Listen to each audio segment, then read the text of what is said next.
Boom! Welcome, denizens of the Megaverse.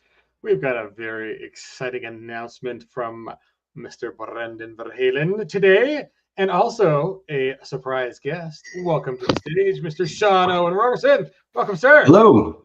How's everybody doing? Pretty awesome. Pretty awesome. Happy Thursday. So, guys, everyone, this is pretty exciting. This is I'm shocked, amazed, very excited. So, Brandon, spill the beans. What are you doing, sir? Well, I twisted, pushed, and prodded on Sean for the last couple of years to do Savage Phase World because I think it's an amazing setting, and I love science fiction, science fantasy, space. A lot of what I do, the art that I do, and other stuff that I've done was inspired by the art and stuff that I read in Rifts when I was first starting gaming. So to even get to touch the cool stuff that inspired me is like, it's like playing in the sandbox that made me kind of part of what I do in gaming. So super excited to get to work my way to this finally. So That is super exciting. So, give us a little background. What is Phase World for those folks who are just joining that part of the Megaverse? I'll let that guy explain it. Wait, Okay. that guy. Welcome, Yeah, that guy. I'm going to turn on an overhead light, by the way. I think I'll get better lighting. One sec. Awesome. Yes, he Good. needs to light his face better because we have to see the beauty that is. Sorry about that. We need Hopefully to that's see a the little beauty better. that is Sean. I know. I just all the glory. No, I don't. I don't have that wonderful beard that Chris has. It's very enviable. But so Phase World's a fantastic setting. It's interesting because it started as a Rifts Dimension book, kind of like Wormwood and some of the others. I think it's funny that Wormwood really made a splash, but Phase World made such a big splash that it has more source books than a lot of the other Palladium game lines. So in Kevin's mind, Kevin Simbita, of course, the creator of Rifts, founder of Palladium Books, we already kind of think of Phase World as, wow, this really should be its own core game. We got a lot of projects we're working on, but one of the ones that one of the settings we're really excited about is Phase World, and can't wait to get to it myself. I've never gotten to write for it, so Brandon and I have known each other for a while, and he knew me back when I was just working on Rifts for Savage Worlds, and barely even had met Kevin. I hadn't met Kevin in real life yet, and all that kind of stuff. And we used to talk about stuff like this all the time. So it's really fun to be able to get your hands in and play with the toys and get to create stuff for Rifts and Phase World, especially. But it's a fantastic setting, and so it's a really great space opera that. The titular Phase World is a planet that every ship in the three galaxies can immediately hyper warp to, and so it becomes the cultural and trade hub of the three galaxies. But it's also got kind of a World War II feel to it, in that there are different factions battling for control of the three galaxies at the same time. And there's plenty of other stuff going on as well, with the Dominators, Neroni Enterprises, which if Rifts fans might know about.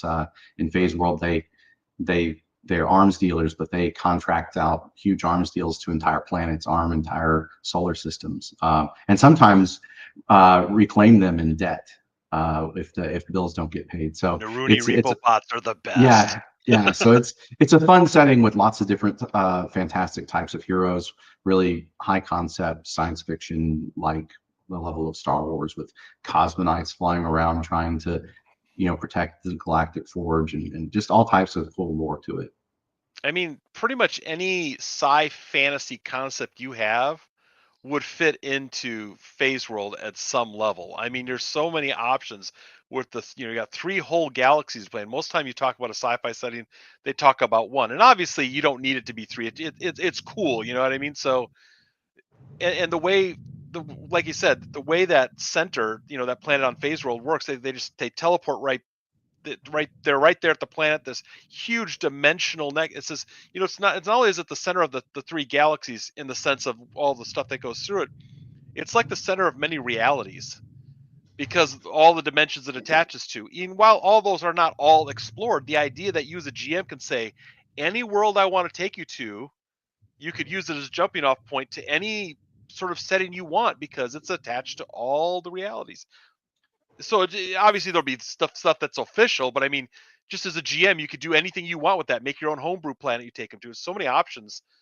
The official Well, with it expanded to. yeah, and that's one thing I'll throw in there too is like Rifts. Rifts is the Phase World is the space opera of Rifts, because just like in the world of Rifts Earth is this central hub for interdimensional travel. A lot of places, a lot of different portals and stuff will randomly open up there or be attracted there because of its high level of magic and interdimensional connectivity. Phase World is the same kind of thing. So you can bring in your concepts from anything else. And one of the things we're really excited about, Brandon talked to Shane Hensley, and we've discussed a lot of things. Is this is also going to be compatible with Rifts for Savage Worlds, so it really will be, tying into the megaverse of realities, as we'd like to say at Palladium, but all the different possibilities that you have with Savage Worlds and the various settings, you can pile that all in and enjoy all of it with Phase World. Yeah, so I mean, it's like Savage Rift, Savage Phase World, two different settings, legally and really distinctly the way they're built, Right. but completely compatible to play through. So you don't feel like, because I knew going into this that Savage Rifts fans, the existing fans, and Rifts fans in general, if they come over to want to play it, they've had years that this was one thing more or less in their minds, right? I mean, it's a Rifts dimension book, so we wanted to make sure that, like, hey, and there's the question right there. Yes, the answer is yes, because you'll We'll have be using you'll the have iconic frameworks. frameworks and Mars packages, and we will be building them a way that you could play either or. I mean, obviously, if you play a Cosmonite, will that unbalance your campaign if you're all playing with just Mars characters? Possibly. I mean, you have to, depends how the GM runs it and all that stuff, of course.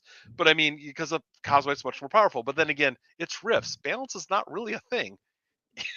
Yeah, I mean More or that's less. I think that the cool thing about Savage Worlds and Rifts for Savage Worlds is um, there isn't a Cosmonite, a Glitter Boy, a Dragon Hatchling, right? Those aren't going to be balanced with if they go in a toe-to-toe slug match with a lot of other characters. But in the course of an adventure, when you need all those other skills and you're using that adventurer's toolkit, that's where I think Savage Worlds really shines with Rifts and obviously with Phase World and other high concept settings.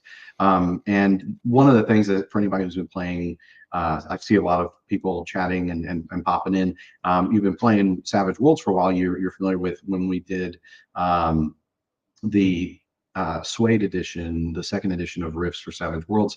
A big part of it was bringing it into balance so that Rifts was stuff that you see from Rifts is roughly on par with stuff that you get out of all the other Savage World splat books, like the Science Fiction Companion and the different the Fantasy Companion and the different stuff that's out there. So I think that's again one of the really cool things. The Phase World is a really strong setting and really stands on its own two legs. And that's although we're really excited that especially as someone who used to be the line manager on Rifts for Savage Worlds, I'm really excited to see Phase World coming in and be cross compatible.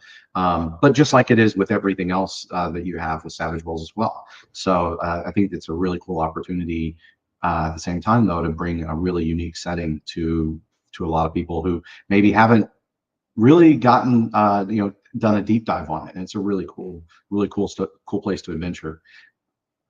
Yeah, so the Krieger and the Prometheans are kind of a new. At least they have more highlight in this part of Phase World than folks might be, from Rifts, where you've heard of the Naroni and the Splugorth.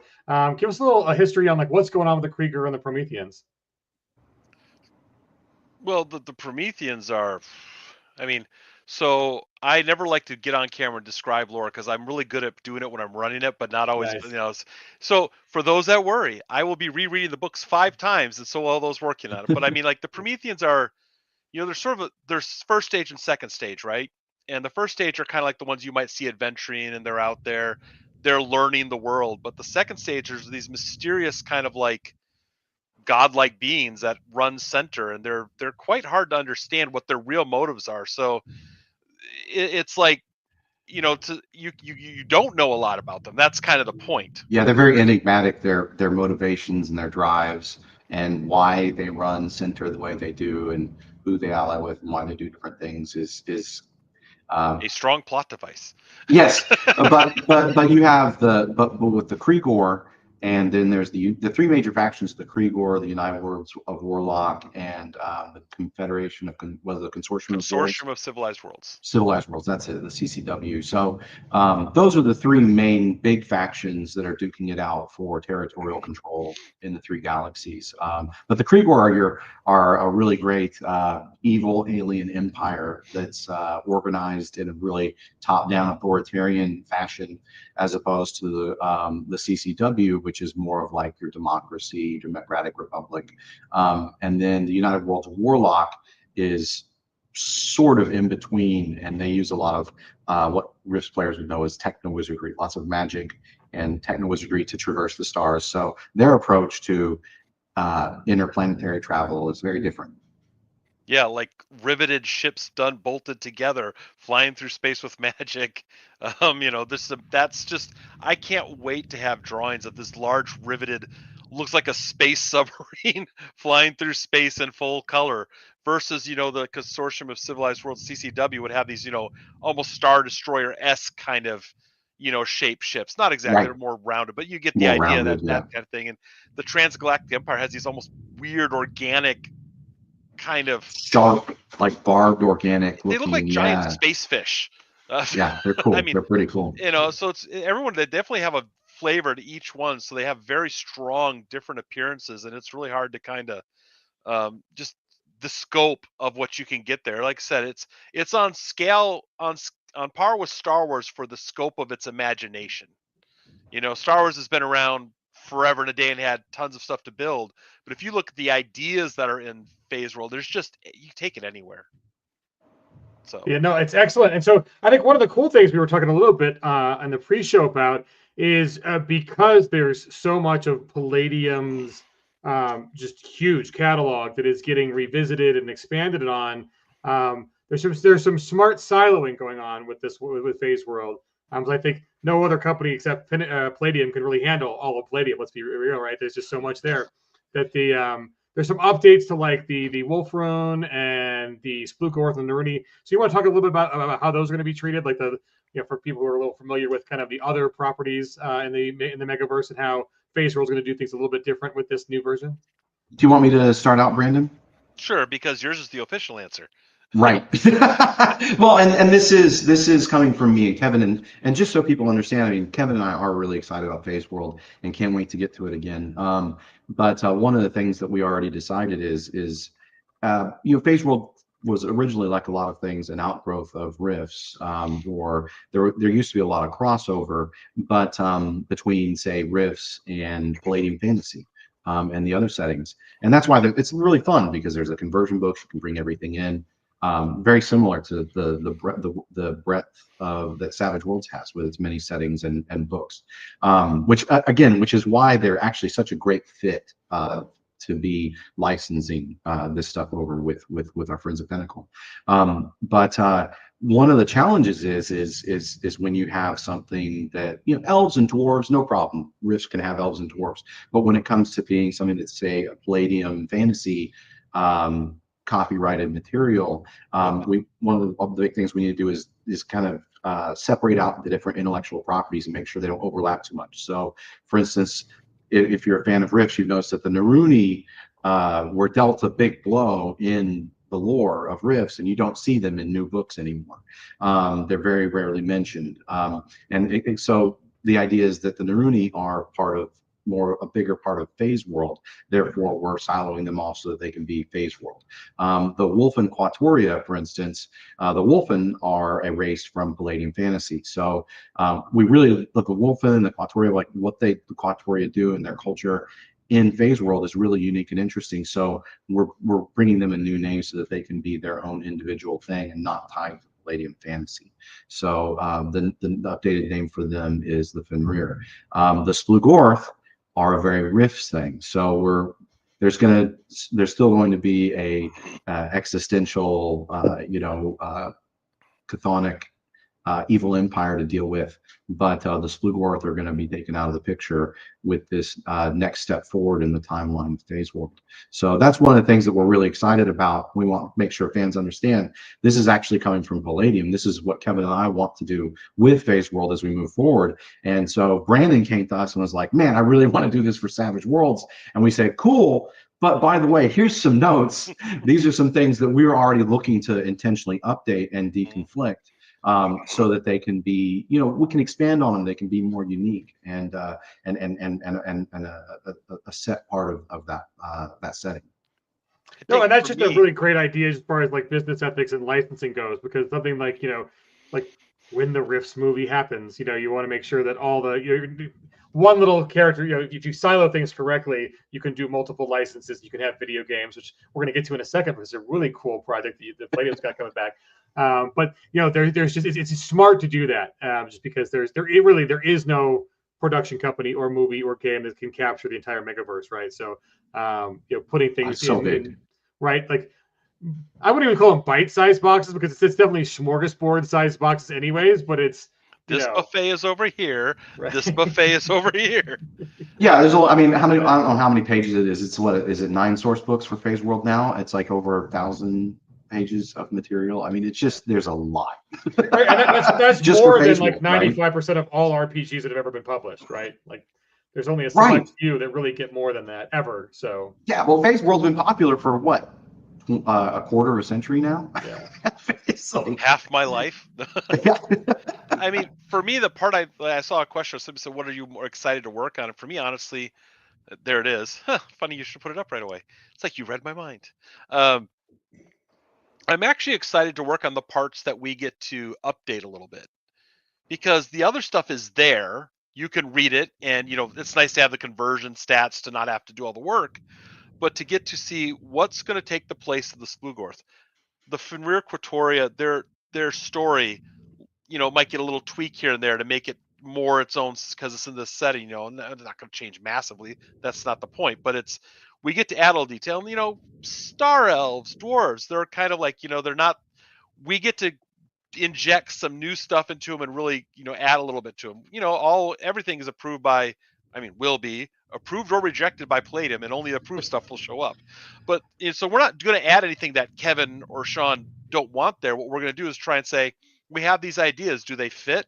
And, and they're going to say, yeah, that sounds good. That's what I would like to, let's do more of that or less of this. And we're going to really bring, we're going to reorganize, get color art. You're going to get to see the setting come to life even more, because, it's fantastic, but to add a little bit more to it and then update the easier to some of this, for example, you see the art behind me. If I get down here somewhere, there you go. And you can't see it. I can't move enough. There you go. So there we go. I was like, I asked you this question, Sean, like a couple years ago. What color are Warlock Marines? Right. I looked at it and said, they look like Stormtrooper color because it's black and white. What color should it be? And so I'm looking through the books, and my friend, we'll call him Salty, who's always hanging out with me and loves Rifts like to death. He's super sharp on lore. He's like, I think it's in the Fleets book. And it says they're red with trimmed in gold. I was like, awesome. And then I looked at the art and see these nodules on their back, and I'm like, and you can barely see the one on the left because of the way the shoulder placement is and the way the artist chose to draw, though. Andy does great work. It says they have 3 missile launchers because they can launch 6 missiles at once. And I only saw 2 in the art. So I'm like, okay, we need to add one more little nodule on the back for the missile launcher. They need to be red and gold. And it says they have a holographic emblem of their rank on their chest. So this might change if Kevin says that's not the way he wants the rank symbol to appear. This is just kind of like to show people some stuff, right? But that can't be erased or covered. So I got all that from going through the books, but it was in the Fleets book and then the Marine book over here. I want, because they was probably like, hey, they developed it more. Now we can put that in one spot so you can really read about, when you read about a Warlock Marine, there's going to be the information about a Warlock Marine. Yeah, that's one of the things that's really exciting with Savage Rifts. One of the things that's really fun is we work really hard to introduce new little tidbits of lore in each of the books where we can. So with the new Europa book, it's got whole new factions that people haven't read about yet in the Palladium source books, and those are official. Those are canon. That detail you see there, it's not as detailed as you'd normally get in one of our big chunky Palladium source books, but it's got plenty to get started with. But I think that's one of the great things about Phase World is you're going to be able to see a more integrated version of, it's got some of the information from the newer books, from the older books, and all tied together in a way that's going to be very easy to kind of tie together how that works with your adventuring party and with your campaigns. So that's one of the things that I'm most excited about, is seeing how that improves the game master and the player's experiences. Nice. So we've got some other art reveals. So tell us, what are we seeing in these two characters? Well, the one on the left is a warlock, just and to make it space, all the warlock needed was a gun, right? I mean, and then you got a Wolfen, Fenrir Quatoria, decades of the other name. And that's based, the Quatoria is based really strongly on the image that was in the book, obviously updated with a different artist style. But that's where the idea comes from, is like, you see the little badge, and it was just basically had the artist translate that, but put it into more action and in color. And so that, whereas a warlock, I saw the picture of warlock, I said, well, I want a flying character. It's a warlock. I mean, they don't have to look a specific way. But I thought Quatoria is pretty iconic for the setting. You've got the Quatoria, the Repo Bot, the Warlock Marine are some of the most like images that always struck me when I looked at the book. Like, that looks like something I want to play when I saw it right away, right? So, of course, the art gets done for the characters that excite me most first, and then we do everything else. They're all great, but those are ones that always caught my eye. And of course, the Cosmonite's going to have to come along at some point soon. Nice. And then tell me about these two. Oh, there's your Warlock Marine, and then there's a Promethean holding a phase rifle. Those guys are huge. I mean, if they're to scale, you'd shrink not that to scale, Marine down, the guy on the left's got to go up a little higher. They're listed as 7 to 10 feet tall, so on average they're at least a whole head taller than the average human. And that's the short ones of their species. He's wielding a phase rifle, correct? Yeah. Mm-hmm. Yeah. Yep. So that's the heavy. I think phase not heavy, but I got the picture. That's pretty darn close to the illustration of the book, to be honest. Yeah. I mean, he had a couple little dots of light to make it look cool and stuff, to spice it up a little, because it's just a big black thing, otherwise, you can see. Sure, from the black and white art, absolutely. And we specifically left, realistically, that arm should be armored, right? But I wanted to kind of show, like, Prometheans, they're like made out of rock anyway. I don't even know why he'd wear armor, but it looked cool. So what you're saying is that Ridley Scott has totally been ripping off Palladium with his design for the new Aliens Prometheans. Yes, he owes them so much money they can make thousands of new books once they finish. Let's do this. Let's make this happen. Come on now. Say the love, Ridley. Say the love, buddy. I don't think I want to touch that with a 10-foot pole. That was Prometheus. These are Prometheans. Legally. Right. Oh, yeah, totally different. They do it, right? Oh, I love it. I love it. So I mean, I think one of the things that put Palladium on the map and has led to its enduring, popularity in the hobby is exacting art standards. So what's it been like seeing someone like Brandon, who also has been, very tuned in to the aesthetics of his other properties that he's been publishing. What's it been like working together on kind of bringing a new Palladium property to life with art? Well, first off, I'll say that if you haven't checked out Brandon's other stuff, it's fantastic, and not just in the writing and lore, but like the art, and so. I'm sorry, I'm blanking for some reason. It's Saints and Sinners, but what was the Starbreaker is the big name. Starbreaker was the Secret new World name, is the horror setting. So. Right. So but for me, Brandon and I used to just geek out. He would show me the Starbreaker material, and we would chat about it, and just fantastic art there. I would suggest anybody go check that game out. It's really cool. But if you haven't checked it out, I mean, that's his chops right there. So, but actually, we worked with Brandon to do the cover art for Rifter 85, as well as multiple interior illustrations, and he helped pinch hit for us to get an illustration done for Titan Robotics as well. So Yeah, so I mean, and Brandon and I, we chat a lot behind the scenes. We talk about how we're going to run different Kickstarters, what we think about different ideas. So no, Kevin and I already had a really great working relationship with Brandon, and when he came to us and wanted to talk about doing Phase World for Savage Worlds, we thought, well, hey, as long as Shane's interested in doing it, we don't want to step on anybody's toes, but in Yeah. the end, I think this is all about just letting Brandon do this the best he can, right? And I think that his art is fantastic.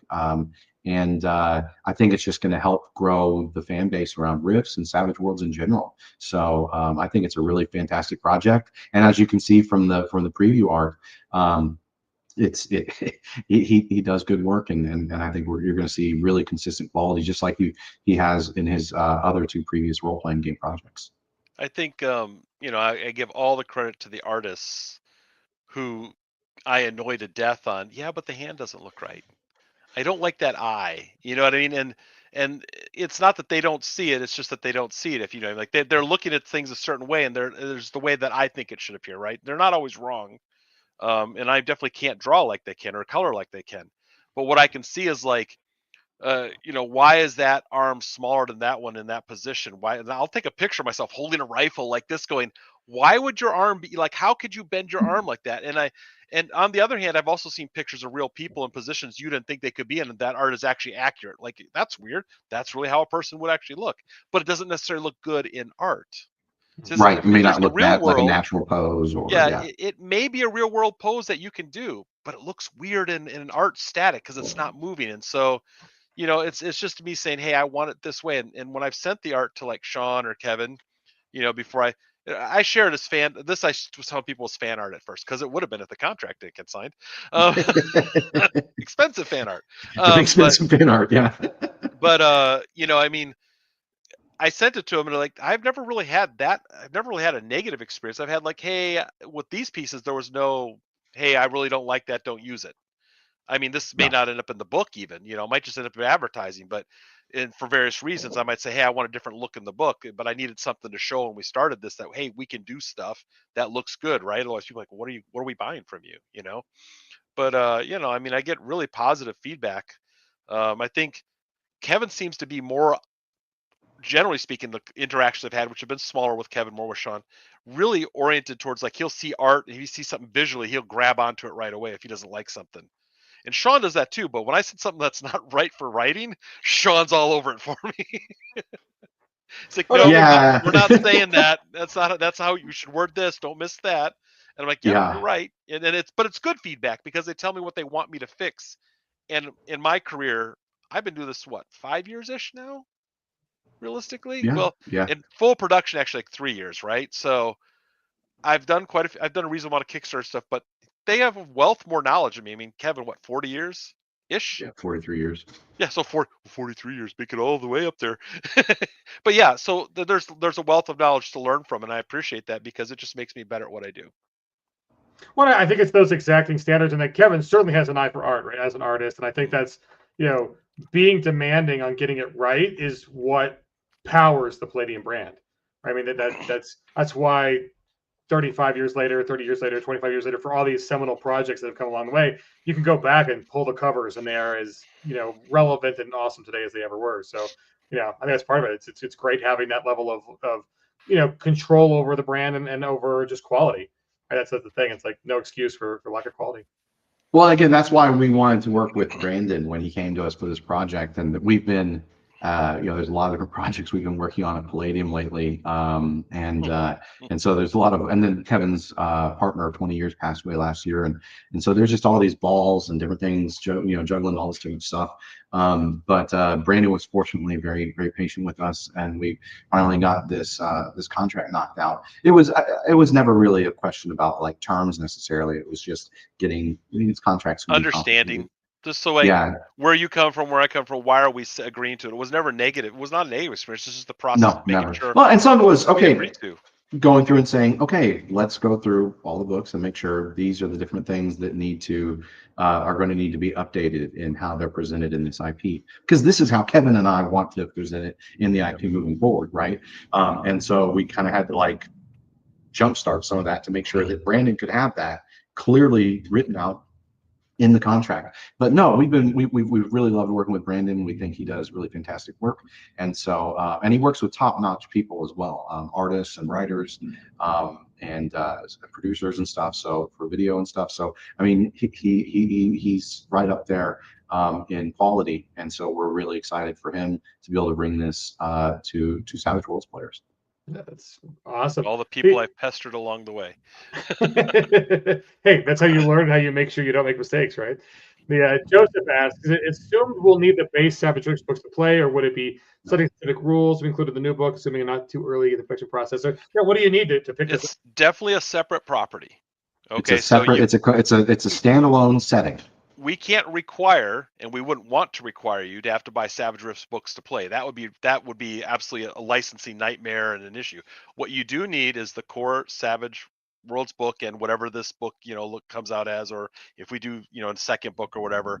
But later on you might want that. But yeah, you'll need the core book. I'm going to say you're going to need the sci-fi companion simply for this reason. We're not going to write a whole set of rules just to build spaceships. Okay. Because if you did that, it would be a whole second book anyway. And there's things that we won't be able to pull from it. So when I say you need it, you'll need it at the level of just enough. Like, for example, we as a licensee can't say, here, this ship has a stealth drive. Here's all the rules for it. That's in the sci-fi campaign. We can't pull it out because we're licensee. Now, they might let us have a couple rules, but generally speaking, like if you want to build vehicles, we might have some things in there and we'll build out some, but why should we build a whole book with science fiction rules and make you wait for it when one already exists that we can reference that you can use for where you need? Now, we're going to use that as little as possible. Our goal isn't to make you use that a lot, just like I did for Starbreaker. I did as little as possible, but I'm not going to write a whole rules on building spaceships into my book when one exists. Well, I don't think you need to. I mean, right? Like, for instance, Phase World does have spaceship construction rules, right? But yeah. I don't think that's central to the setting. It's kind of like Star Wars in that you do have your well, whether it's power armor or fighter craft and stuff like that, but you have your kind of X-wings and TIE fighters and space glitter boys and battleships and stuff like that. So all of that's going to be in there. I think you'd be able to run a pretty dang good game without having to go full. Yeah, I just like to say you need it. Yeah. But you're going to need it so rarely, you'll look at it once or twice for your references and probably not touch it much. But to not say that might make some people feel like, well, you didn't say I might need it. So it's more like, hey, you can play my entire Starbreaker setting without opening up the sci-fi companion. But you'll probably want a couple of references in it. And there's some cool extra stuff in there you can pull from. So that's the point of doing a license with Savage Worlds. Some of that other material in a universal type setting like Savage Worlds is usable in other settings. We're not selling you that. That belongs to Pinnacle, but you'll find it handy. Yeah. Do you have a link for folks to follow along in the campaign, or any timeline on when you're thinking about which platform to launch, all that good stuff? Well, we're going to launch on Kickstarter. I mean, we could do Backer Kit or Kickstarter, I believe, is the agreement we came up with. Those are the two that. But Kickstarter is where I've been already, so I have a bigger following there. So I'm sticking with that right now for the. And I know when I'd like to launch. So realistically speaking, I'm planning towards the end of July. Oh, nice. But we will not say that's 100% until I think things are right. So if I don't feel like what we're going to present to you on the setting looks good, or we don't have the numbers in place that we feel we can promise this is what's going to happen, we're not going to do it until that's in place. So although I have all these quotes and stuff already around, I'm just finalizing and making sure we put up on that page is going to give people the best choices, the best information to make their choices from. So yeah, most excellent. So yeah, follow along, folks. Read the PEG newsletter. The second we've got a follow page or campaign page up, we will let you know there. The Sean Merrow asks, something that I love with Phase World is the 3 galaxies means near infinite games. They did a campaign with a xenoarchaeologist. Is there a way to approach that in the new Phase World? That's probably early to say what our specific way to what the players do is always a question. I have some ideas. I mean, there's a lot of ways to approach it. So you don't want to force players down a road necessarily, but you want to give them some options that kind of gives them, like, when they don't know anything about the setting, you want to give them a way to go through it. So, I've learned when I did Starbreaker, I did, saints and sinners. You could play the cop sort of side, the agents, or the sinner side. But what I also learned is by saying that, everyone thought that was the only way to play the game.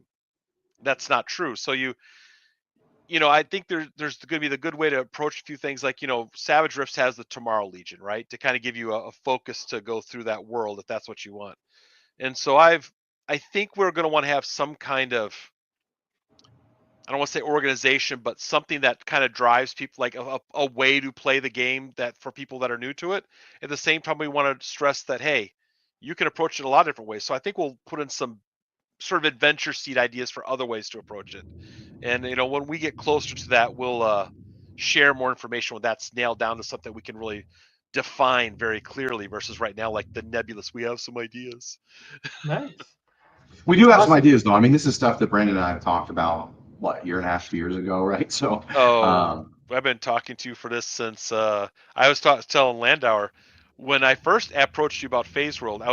I probably mentioned it once, twice, like jokingly at first, just to see what your reaction was, and then, but when we were at Palladium Open House in yeah, 22 April, I kind of seriously approached the sub. You said, "Well, I like you, but you've not done anything yet." And I hadn't even done right, Secret World yet. I hadn't even had a right. successful Kickstarter yet. And so, after I had the Kickstarter, I said, "Hey, I had a Kickstarter, funded, Yeah, yeah, delivered." yeah, yeah. Oh, no, Nudge, and great. nudge, nudge, nudge. Yeah. Well, and I mean, in the past year or two, I mean, the Yeah, adventuring paradigm, right? Like yeah, we what the really talked more adventuring about that. paradigm could be in Phase World. So we do have some strong ideas there.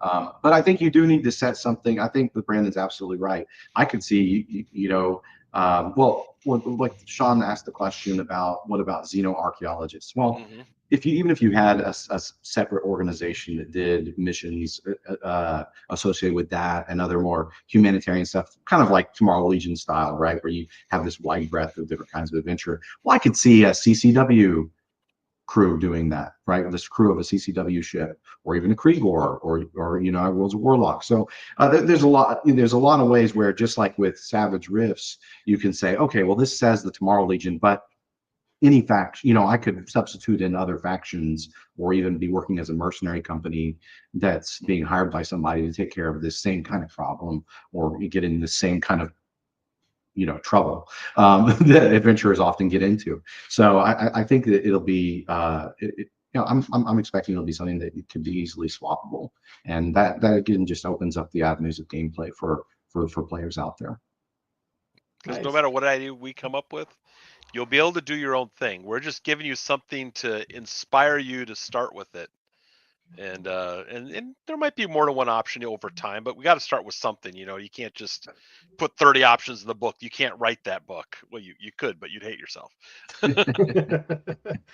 So, Brandon, this isn't your first big licensed property. What lessons did you learn from Secret World that you're bringing to licensing this project? Ask for everything you want first, and you better know what that is. You'll get a lot of no's, but if you don't ask up front, going back and renegotiating for something later, or not having the opening in the contract to ask for it later. Like, there are things in this contract that may come later. For example, I mean, I could say right now we're not, because people already asked me, we're not doing BTT at first. That may come later. It's not coming right now. That's neither good nor bad. That just is. And with the book's not even out, so it doesn't even matter yet. But I mean, like, if you want to do X, Y, and Z and you didn't ask for it up front, then you got to go back and go, "Hey, I want this." And now they might feel like, "Well, why does he Yeah. want it now? Why didn't he ask for it before?" And then, with I'm trying to say Pinnacle, with Palladium, too many P's. I, Versus I, Funcom. Funcom is this giant. They're owned by Tencent. They're a huge company with armies of lawyers. If you ask something, it's going to take a while, because they got to go up the chain of management, come back down, talk to the lore writers, circle around. So you just have to know. You got to sit down and go, what do I want in this book? What do I need in here, in this setting, this product, and go, and you can look at other Kickstarters and go, I want those things, and make a list, and then ask for that. If you wait, it just takes you longer. And if you just don't want to miss out because you didn't ask. That's all. Nice. Well, I'd be remiss, Sean. You guys, a lot of stuff going on at Palladium. What's cooking? What's up next? There's a really exciting kind of lost video game coming back. Let me pop this up on screen so folks can follow, because that's coming up in about 10 days. So let me get that on screen for you. Yeah, please. We need everybody to get the word out to help us out with this one. It's gonna be more about, like, those friends that don't play tabletop role-playing games, but they play video games, this is the chance to suck them in for some riffs action. So before I dive too far into this, I do want to say we have received, Palladium has received the print proofs on the Teenage Mutant Ninja Turtles and Other Strangeness Redux Edition. Awesome. They are, honestly, sometimes you get shocked when you see the thing in print finally, and they're beautiful. The paper quality, the binding, it's just, and it all looks great. So sorry, I know that sounds self-effacing because I did the layout, but it's great when you finally see it months later and you're like, oh yeah, okay, cool, it all came out pretty well. No, those books look really fantastic. So that's super exciting for us. To me, it's not real until you have that physical item. Yeah, this is spinning up into full print run right now. So that's really exciting, as well as we're about to get the proofs for the minis. I've seen the digital proofs, but like the actual physical proofs, they look really. We've seen a video, but they're air freighting it. It all looks really fantastic. So, for fans that back that project, I want to say thank you so much for your support, and we're working earnestly to get those products to you as soon as we can. And then yes, in the meantime, I finished work on Teenage Mutant Ninja Turtles and Other Strangeness, besides keeping up with the production and approvals with our manufacturing partners. And we are bringing back the Lost Rifts video game, Rifts Promise of Power. And if anyone's familiar with it, there was something called the Nokia N-Gage, came out in 2005. It was a phone and a Game Boy, and it didn't really take off, unfortunately. Rifts Promise of Power was basically one of their flagship RPG title, from what I understand. I never had an N-Gage. Kevin loaned me one now, so I could play the game. But yeah, it was unfortunate because the game came out in 2005. It was nominated by GameSpot and OneUp.com as the best in Nokia's show at E3 2005. And then the editors of Computer Gaming World, Electronic Gaming Monthly, and the U.S. official PlayStation magazine, which back in the day when print was still really big deal, those were like heavy hitters in the video game review space. Their editors nominated the game the best mobile game of 2005. So it was a fantastic game by all accounts. I think it's only got like 7 or 8 reviews, but on Metacritic it's got like a 9.8 out of 10 from the fans. And but within a couple of months of the game, or it might have been a few weeks of the game being announced, being released, they also announced that the N-Gage was no longer going to be supported. So the game quickly became, almost within just a couple of months, almost impossible to buy or find or play. You couldn't even get an N-Gage. And so Palladium has the rights to all of the material from the games, and so we are getting the game reforged in the Unity engine for PC. So this is not going to be an emulator or anything like that. It's being completely recombobulated, recoded by our friends at Transperfect Gaming. And as Chris Landauer will remember, we did a stream with some of them at the end of the Teenage Mutant Ninja Turtles Kickstarter, because Transperfect Gaming worked on the miniature sculpts for TMNT and Other Strangeness, and the minis are fantastic if you haven't seen the screenshots. But we're really excited about that, and we've really come to know them.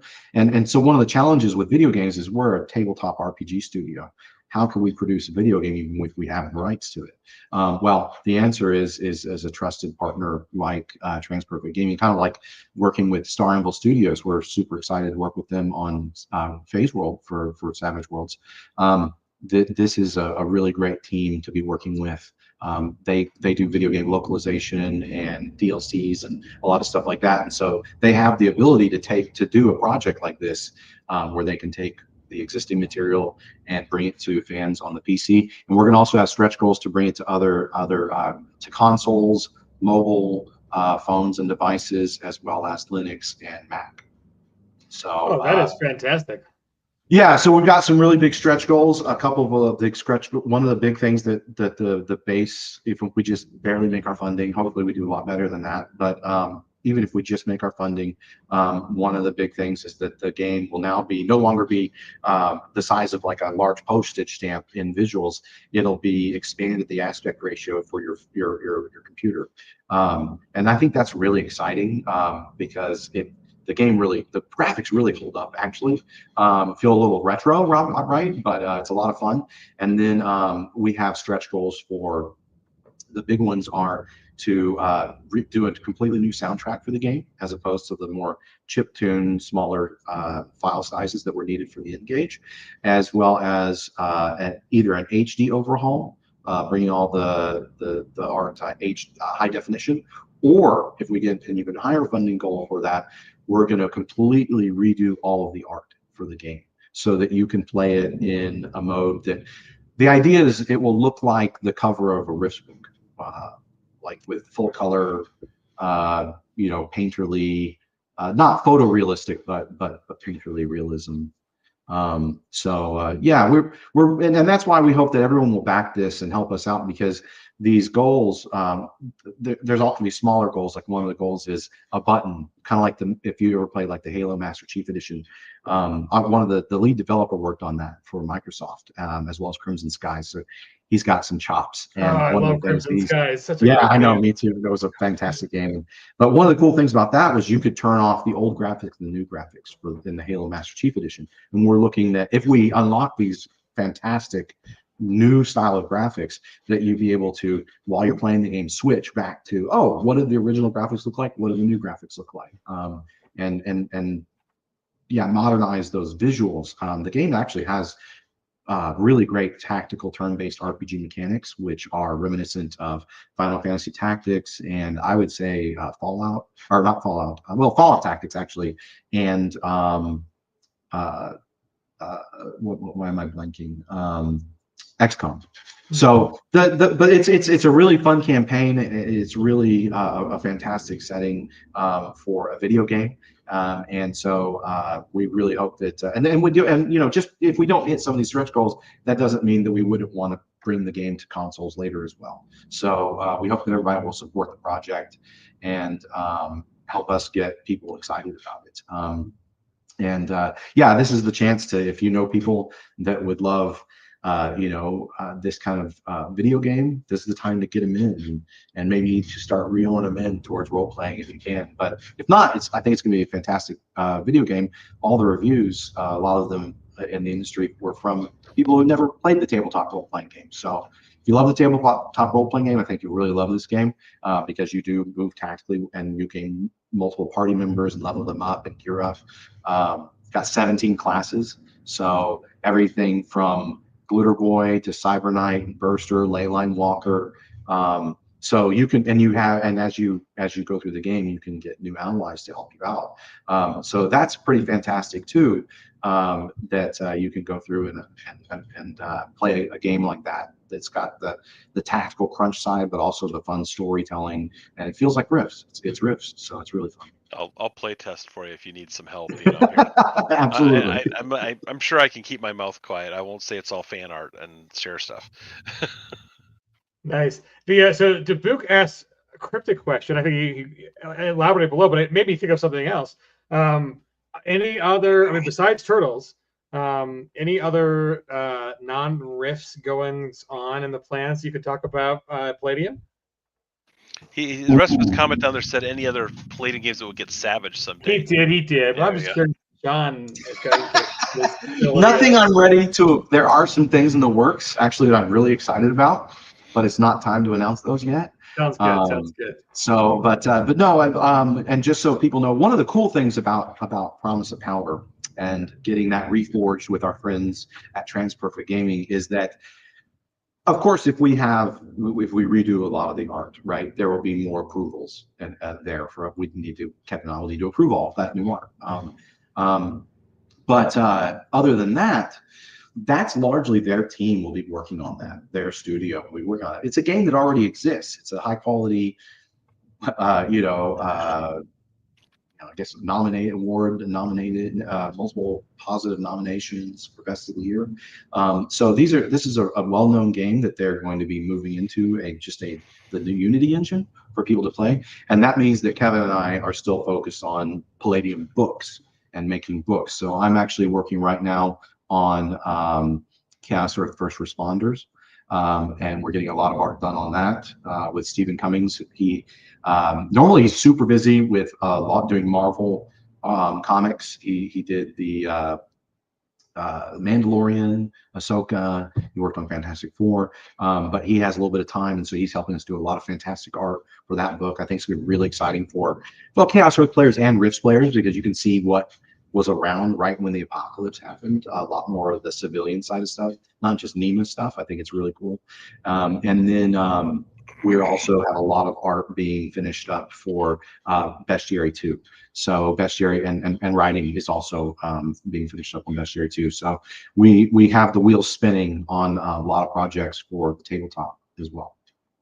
That is fantastic. And the not to spoil or hint at anything, but there are more Savage Rifts products coming out. I think I won't be remiss in saying that maybe Ends of the Earth might be the next kind of venture in the Savage Rifts line. So there's more good stuff coming there for you. And so Brandon, wrap us up, sir. What other so I was going to ask you before, like at the beginning, like what other Savage Worlds things or other publishing things you've done? We talked a little bit about Secret World, which was an amazing Kickstarter. And what other goodness do you currently have for sale? Where can people buy it? And tell us about the pre-orders for Starbreaker, sir. So everything that we've done is pretty up to date. Up till now is that we have available is on Drive-Thru RPG, because we were doing print on demand for everything. By the way, this book, Phase Roll, will not be a print on demand product. This is going to be, our first book that we're going to print. You're going to get that nice, shiny, polished, looking book in your hands. So glad. I've been pushing you off that cliff for a while now, man. Well, it's all about getting to the cost and the thinking we'd have the numbers for it. Now we're kind of more established with all the other stuff. Now we can do that. But we have Starbreaker. We did my first book was Secret World, and I did that for 5e because I figured it would be well received and do well, which it did.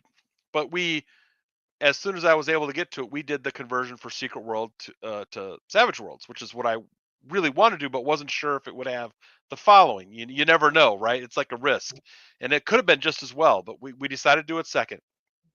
It did really well, so we've done a second book for the Secret World. It's the Illuminati in North America, and that one's being written. It's kind of in process. It's a little bit slower because approvals with Funcom, writers, just real life and so that one's moving along. It'll be done far earlier than we say it will, but I don't want to make that commitment, right?